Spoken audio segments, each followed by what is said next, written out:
Hello friends, आप सभी का स्वागत है आपके अपने YouTube channel Lifeline for Nurses by MB के अंदर। आज हम बात करने जा रहे हैं एसजीपीजीआई के बारे में। एसजीपीजीआई की जो भी एक नोटिफिकेशन रिलीज हुई है, जो एडवर्टाइजमेंट आई है, उसके बारे में बात करते हैं।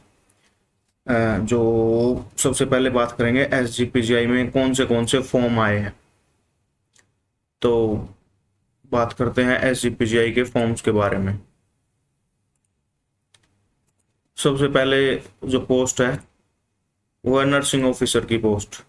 सबसे ज़्यादा पोस्ट आई है नर्सिंग ऑफिसर की, जिसकी टोटल पोस्ट है 1200 में से 480 हैं यूआर यानी कि जनरल कैटेगरी की अनरिजर्व्ड कैटेगरी के लिए। उसके बाद 253 हैं एससी कैटेगरी के लिए, एससी के लिए 24, ओबीसी के लिए 324 और ईडब्ल्यूएस के लिए 119। अभी कुछ यहीं पे बच्चे जैसे अभी ईडब्ल्यूएस वाले हैं या एसटी वाले ये सोच रहे होंगे कि हमारी कम वैकेंसी आई है, तो जो रिजर्वेशन है ये यूपी गवर्नमेंट में जो पॉपुलेशन है उसके अकॉर्डिंग डिस्ट्रीब्यूट करके और उसके अकॉर्डिंग पोस्ट दी जाती हैं। उसके बाद सेकंड हम बात करते हैं जूनियर अकाउंटेंट। तो जूनियर अकाउंटेंट की भी पोस्ट हैं, 6 पोस्ट हैं टोटल। उसके बाद टेक्निकल ऑफिसर सीडब्ल्यूसी बायोमेडिकल यानी कि बायोमेडिकल वालों के लिए पोस्ट है 1। न्यूक्लियर मेडिसिन टेक्नोलॉजिस्ट की पोस्ट है 7। स्टोर कीपर के लिए पोस्ट है 22। मेडिकल सोशल वर्कर के लिए 2 पोस्ट रखी गई हैं, दोनों नॉन रिजर्व हैं। सेकेंडरी एडमिनिस्ट्रेटिव असिस्टेंट के लिए 32 पोस्ट। स्टेनोग्राफर के लिए 64 पोस्ट दी गई हैं। सीएसएसडी असिस्टेंट की 20 पोस्ट हैं और हॉस्पिटल अटेंडेंट की 43 पोस्ट हैं। और साथ के साथ इनके साथ ना कुछ बैकलॉग की वैकेंसीज आई हैं, तो उसमें ओटी टेक्नीशियन यानी कि वो या ओटी असिस्टेंट, इसकी 81 पोस्ट है जो कि बैकलॉग की पोस्ट है। ये सारी पोस्ट थी, कुछ बैकलॉग में थी कुछ रेगुलर में थी। नर्सिंग की पोस्ट इसके अंदर सबसे ज़्यादा हैं, 1200 पोस्ट हैं। तो जल्दी से तैयारी में जुट जाओ। जिसको भी ये चाहते हैं कि हम पीजीआई में जॉब करें या हमारी जॉब कहीं भी लग जाए, तो उनके लिए स्पेशल एक अपॉर्चुनिटी है कि तैयारी शुरू कर दो। और टाइम आपके पास बहुत कम है, क्योंकि पीजीआई की जो वर्किंग प्रोसेस है वो इतनी फास्ट है कि अभी कौन सा महीना चल रहा है, 6वां महीना चल रहा है। तो 8वें से 9वें महीने तक ये अपना एग्जाम वगैरह सब करवा देगा, और मतलब दिसंबर से जनवरी तक तो आपकी ज्वाइनिंग हो चुकी होगी। उसके बाद कुछ एक इंस्ट्रक्शन दी गई है कि आप ऑनलाइन एप्लीकेशन ही फिल करना है, ठीक है। और आपको ये साइट दी गई है www.sgpgims.org.in। आप इस साइट पे जाके और ये फॉर्म है वो अप्लाई कर सकते हैं। उसके बाद ये वो सब गाइडलाइंस वही होती हैं कि कोई टीएडीए नहीं दिया जाएगा, प्रोविजन 2 साल का होता है। डेट ऑफ बर्थ के लिए कौन सा चाहिए, अगर आप गवर्नमेंट एम्प्लॉय हैं तो आपको एनओसी चाहिए, और आपका सिलेक्शन के बाद आपको फॉर्म की एक हार्ड कॉपी साथ के साथ चाहिए होगी। ये सारी इंस्ट्रक्शन कुछ एक दी गई है। उसके बाद बात कर ली जाए एप्लीकेशन फीस की, तो एप्लीकेशन फीस कितनी है। यूआर के लिए 1180, ओबीसी और ईडब्ल्यूएस की 1180 और एससी एसटी की 708 रुपये इनकी जो फीस है वो रखी गई है। उसके बाद रिजर्वेशन, दो रिजर्वेशन है वो किसके अकॉर्डिंग होगी, वो उत्तर प्रदेश गवर्नमेंट के अकॉर्डिंग होगी। अगर आपके पास सर्टिफिकेट है कोई भी रिजर्वेशन का उत्तर प्रदेश का, तो आपको रिजर्वेशन दी जाएगी। और जो आपका ईडब्ल्यूएस सर्टिफिकेट है वो 2025-26 के अकॉर्डिंग होना चाहिए। वो फाइनेंशियल जो इनकम है वो 2024-25 की जो इनकम बेस्ड है वो आपका 2025-26 में वैलिड रहेगा। यानी कि जो 24-25 की इनकम है वो मार्च के बाद आती है, जब सेशन कंप्लीट होता है, तो उसके अकॉर्डिंग आपका ईडब्ल्यूएस सर्टिफिकेट है वो वैलिड रहेगा। तो आप अपना नया ईडब्ल्यूएस सर्टिफिकेट बनवा सकते हैं। और जिसको भी रिजर्वेशन है, कोई भी रिजर्व कैटेगरी के है यूपी के अंदर के, तो उन्हें अपना डोमिसाइल सर्टिफिकेट रिजर्वेशन के लिए अपलोड करना रहेगा। बाकी अदर स्टेट वाले कोई भी रिजर्वेशन के हकदार नहीं है, वो यूआर से अप्लाई करेंगे only and only. In case of female candidate, the valid caste certificate issued from father side will be treated valid। मतलब अगर कोई फीमेल है, यूपी से बिलोंग करती है और वो मैरिड है, तो उसके जो फादर साइड का है, जो पैटर्नल साइड का क्रेडिट मतलब जो सर्टिफिकेट है, कास्ट सर्टिफिकेट, वो उसका वैलिड रहेगा।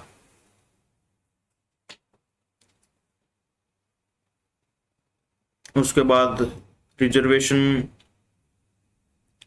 है जो वो दी गई है,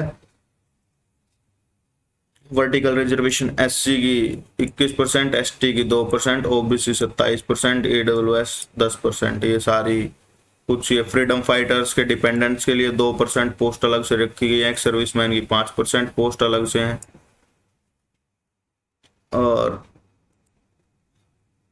फीमेल जेंडर के लिए 20% पोस्ट इसके अंदर रिजर्व रखी गई है। एज तो बात कर ली जाए एज क्राइटेरिया की, तो इसमें एज है जो आपकी वो 1 जनवरी 2025 के अकॉर्डिंग कैलकुलेट होगी, और आपकी जो एज है वो 18 ईयर्स से लेके 40 ईयर तक के जो कैंडिडेट है वो अप्लाई कर सकते हैं।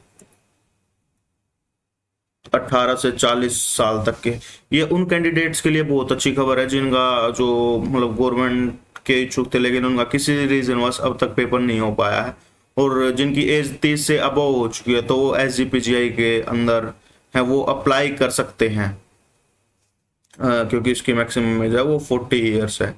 और बाकी जो कास्ट के अकॉर्डिंग जो छूट दी जाती है उत्तर प्रदेश में, जो उत्तर प्रदेश गवर्नमेंट के रूल्स हैं उनके अकॉर्डिंग आपको वो एज क्राइटेरिया में वो छूट है वो दी जाएगी। Age relaxation for SC ST and OBC candidate up to maximum period of 5 year, मतलब 5 साल की आपको अलग से यूपी गवर्नमेंट की तरफ से छूट दी जाएगी एससी एसटी और ओबीसी वालों को। उसके बाद बात कर ली जाए एसेंशियल क्वालिफिकेशन, तो एसेंशियल क्वालिफिकेशन आपकी क्या है, जो एसेंशियल क्वालिफिकेशन है वो भी 1 जनवरी 2025 से पहले आपकी कंप्लीट हो चुकी होनी चाहिए, तभी आप इसके लिए पोस्ट के लिए अप्लाई कर सकते हैं। अगर किसी की जनवरी के बाद कंप्लीट हुई एजुकेशन तो वो इसके अंदर वैलिड नहीं माना जाएगा। तो नर्सिंग ऑफिसर के लिए क्या रखी गई है एजुकेशनल क्वालिफिकेशन, बीएससी नर्सिंग हो ये कैंडिडेट, या पोस्ट बीएससी हो, registered as a nurse and midwife in state and Indian nursing council, कहीं पे भी उसका रजिस्ट्रेशन हो वो वैलिड रहेगा। सेकंड, जो जीएनएम वाले कैंडिडेट हैं वो भी इसके अंदर अप्लाई कर सकते हैं, उनको भी 2 ईयर का जो एक्सपीरियंस है 50 बेडेड हॉस्पिटल का, मिनिमम 50 बेडेड हॉस्पिटल का, वो उन्हें मैंडेटरी चाहिए होगा, तभी वो वैलिड हो पाएंगे। उसके बाद है junior account officer, junior account officer की को बीकॉम चाहिए अबव 55% नंबर से, और 2 ईयर का एक्सपीरियंस होना चाहिए एज ए अकाउंटेंट, और साथ के साथ उनको कंप्यूटर की नॉलेज भी होनी चाहिए। उसके बाद जो भी जिस कैटेगरी के हैं आपको डिस्क्रिप्शन में आपको लिंक दे दिया जाएगा पीडीएफ का, तो आप वहां से ये पीडीएफ के बारे में मतलब एजुकेशन क्वालिफिकेशन के बारे में जान सकते हैं। स्टोर कीपर का है जैसे ग्रेजुएशन होनी चाहिए, स्टेनोग्राफर पे स्पीड होनी चाहिए 80 वर्ड पर मिनट इन हिंदी और इंग्लिश दोनों में, 80 वर्ड पर मिनट की स्पीड होनी चाहिए स्टेनोग्राफी मशीन पे, और जो टाइपिंग स्पीड जो आप कंप्यूटर पे करते हो 25 वर्ड इन हिंदी और 30 वर्ड इन इंग्लिश, यानी कि ये कंप्यूटर पे होनी चाहिए। Knowledge of computer application, computer के बारे में भी नॉलेज होनी चाहिए।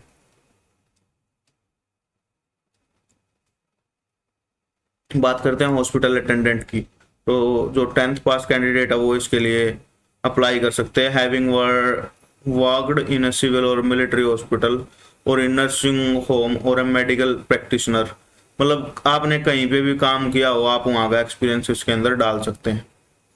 ओटी असिस्टेंट के लिए आपको बीएससी चाहिए होगी, एनेस्थीसिया और ओटी दोनों अप्लाई कर सकते हैं। उसके बाद हाउ टू अप्लाई, आपको अप्लाई कैसे करना, सबसे पहले आप पीजीआई की साइट पे जाएंगे sgpgims.org.in पे। उसके बाद जो कैंडिडेट्स हैं उनको रिसेंट कलर फोटोग्राफ चाहिए होगा, उसके बाद स्कैन सिग्नेचर चाहिए होंगे उनको, वैलिड ईमेल और मोबाइल नंबर होना चाहिए, scanned image of marksheet 10th 12th diploma graduation वो सब होना चाहिए आपके पास, जो कास्ट सर्टिफिकेट के लिए हैं उनके पास कास्ट का सर्टिफिकेट होना चाहिए, साथ में डोमिसाइल सर्टिफिकेट भी होना चाहिए यूपी का।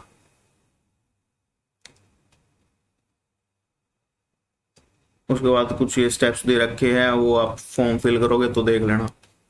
बात कर ली जाए ऑनलाइन एग्जामिनेशन की, जो इसका एग्जाम होगा वो ऑनलाइन होगा, कंप्यूटर बेस्ड इसकी एग्जामिनेशन होएगी। ऑल ओवर इंडिया में इसके सेंटर आएंगे, जो भी आपके नज़दीक का सेंटर होगा वो आपको दे दिया जाएगा।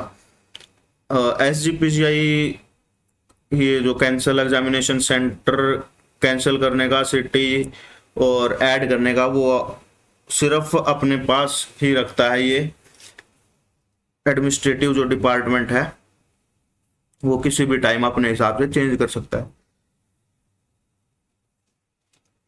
जो पेपर होगा वो ओनली इंग्लिश मीडियम में होगा, इंग्लिश लैंग्वेज बेस्ड पेपर होएगा, ठीक है। ऑनलाइन जो है इसका एग्जाम होएगा कॉमन रिक्रूटमेंट टेस्ट CRT, तो ऑनलाइन होएगा उसका। आपका ऑल ओवर इंडिया में उसके सेंटर आएंगे, आप कहीं भी जाके वो है एग्जाम दे सकते हो जहाँ पे आपका एग्जाम सेंटर आएगा। और जो आपके मिनिमम क्वालिफिकेशन मार्क्स होंगे, जो पास आउट मार्क्स होंगे, वो 50% जनरल कैटेगरी, OBC और EWS 3 कैटेगरी के 55%, वो 45% SC ST वालों के रहेंगे। कुछ एक है जो मतलब उनमें स्किल टेस्ट भी होएगा, जैसे कि नर्सिंग में नहीं होएगा, OT में नहीं होएगा, बाकी जैसे स्टेनोग्राफर की थी, टाइपिस्ट की थी, टेक्नीशियंस की थी कुछ, उनमें आपको CRT के बाद स्किल टेस्ट देना मैंडेटरी रहेगा। फाइनल मेरिट लिस्ट आपकी उसी हिसाब से निकाली जाएगी जितने आपके मार्क्स आएंगे। नॉर्मलाइजेशन का ये सब है। उसके बाद थोड़ी सी बात कर ली जाए सिलेबस के बारे में। तो सिलेबस का नर्सिंग की बात करें हम बकायदा, तो नर्सिंग का कोई इतना डिफिकल्ट सिलेबस नहीं है। ऐसा नहीं है कि आपका मतलब एक बेसिक लेवल का पेपर आएगा, आप अपने नोट्स पढ़ के भी जो है PGI की नर्सिंग निकाल सकते हैं। और उसके बाद जो 40% आपका 60% इसके अंदर नर्सिंग आएगी और 40% आपके जनरल सब्जेक्ट आएंगे। तो 40% में बेसिकली 10 नंबर का मैथ, 10 की रीजनिंग, 10 की इंग्लिश और 10 की हिंदी रहेगी। तो इतना नहीं है कि आपको हाई लेवल का सब देखने को मिलेगा, तो एक बेसिक लेवल का आपको देखने को मिलेगा। अगर आप एक बेसिक लेवल नर्सिंग के लिए, तो आपके जो भी नोट्स आप पढ़ रहे हैं वो सबसे बेटर रहेंगे, तो आप उनको ही अपना अच्छी तरह से प्रिपेयर कर लें। और जर्नल के लिए आप थोड़ा बहुत इधर उधर से देख सकते हैं, कोई बुक प्रेफर कर सकते हैं जो आपको ठीक लगे, या कोई यूट्यूब चैनल प्रेफर कर सकते हैं जो आपको अच्छा लगे। तो ये कोई खास बात है नहीं इसके एग्जाम में, जो है मतलब यही है कि आप एक बेसिक लेवल का पढ़ के आए, वहीं से पूछा जाएगा। 1 लाइनर आपके डायरेक्ट क्वेश्चन होंगे, प्रायोरिटी बेस्ड क्वेश्चन इसमें देखने को नहीं मिलते। डायरेक्टली 1 लाइनर जो क्वेश्चन है वही देखने को मिलते हैं, और वो आपके नोट से ही सोल्व होंगे। अगर आप सीधे बुक प्रैक्टिस कर रहे हो, क्वेश्चन प्रैक्टिस कर रहे हो, तो वहां से आपके सोल्व नहीं होंगे। आप अपने नोट्स पढ़ो और वहीं से आपका एग्जाम है वो क्रैक हो जाएगा। आज के लिए इतना ही, नेक्स्ट वीडियो में फिर मिलेंगे। तब तक के लिए आप चैनल को सब्सक्राइब जरूर कर लेना और साथ के साथ बेल आइकन प्रेस कर लेना, ताकि जो हमारी नेक्स्ट वीडियो है उसकी अपडेट आपको मिलती रहे। आप हमसे जुड़ना चाहते हैं तो डिस्क्रिप्शन में लिंक मिलेगा आपको व्हाट्सएप ग्रुप का और टेलीग्राम ग्रुप का, तो वहां से आप ज्वाइन कर सकते हैं। Thank you and have an nice day.